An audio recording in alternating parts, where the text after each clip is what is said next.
৩ বছর ধরে চলা রাশিয়া ইউক্রেন যুদ্ধের দ্রুত সমাপ্তি চান ডোনাল্ড ট্রাম্প। প্রয়োজনে তিনি ত্রিপাক্ষিক বৈঠকে বসতে আগ্রহী। মার্কিন প্রেসিডেন্ট ইউক্রেন ও রাশিয়ার প্রেসিডেন্টদের সঙ্গে তুরস্কে বৈঠকে বসতে আগ্রহী বলে জানিয়েছে হোয়াইট হাউস। ২ জুন সোমবার তুরস্কের ইস্তানবুলে ইউক্রেন রাশিয়ার মধ্যে অনুষ্ঠিত শান্তি আলোচনায় যুদ্ধবিরতি নিয়ে কোনো অগ্রগতি না হওয়ায় ট্রাম্প এই আগ্রহ প্রকাশ করলেন। অবশ্য ইস্তানবুলের বৈঠকে উভয় পক্ষের বড় পরিসরে আরেকটি বন্দি বিনিময় সম্মত হয়েছে। গত মে মাসের মাঝামাঝি দুই দেশের মধ্যে প্রথম সরাসরি আলোচনা হয়েছিল, সেটিও অনুষ্ঠিত হয়েছিল ইস্তানবুলে। চলতি মাসের শেষ দিকে ইস্তানবুল বা আনকারায় রুশ প্রেসিডেন্ট ভ্লাদিমির পুতিন, ইউক্রেনের প্রেসিডেন্ট ভলোদিমির জেলেনস্কি ও মার্কিন প্রেসিডেন্ট ট্রাম্পের মধ্যে একটি বৈঠকের প্রস্তাব দিয়েছেন তুরস্কের প্রেসিডেন্ট রিসেপ তায়েব এরদোয়ান।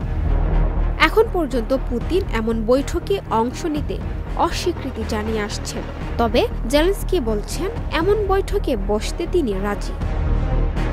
সংকট নিরসনের উপায় খুঁজতে শীর্ষ পর্যায়ের আলোচনাকে একমাত্র কার্যকর উপায় বলে মনে করেন জেলেনস্কি।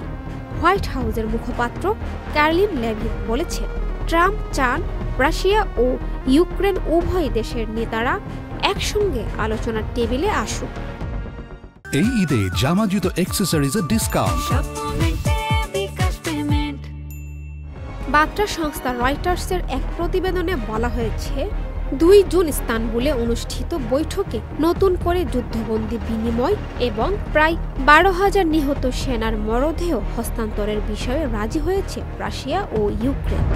তুরস্কের প্রেসিডেন্ট এরদোয়ান রাশিয়া ও ইউক্রেনের প্রতিনিধিদের মধ্যকার এই বৈঠকের প্রশংসা করেছেন। এই আলোচনায় যুদ্ধবিরতির প্রস্তাবের বিষয়ে কোনো অগ্রগতি না হওয়ায় উদ্বেগ প্রকাশ করেছেন।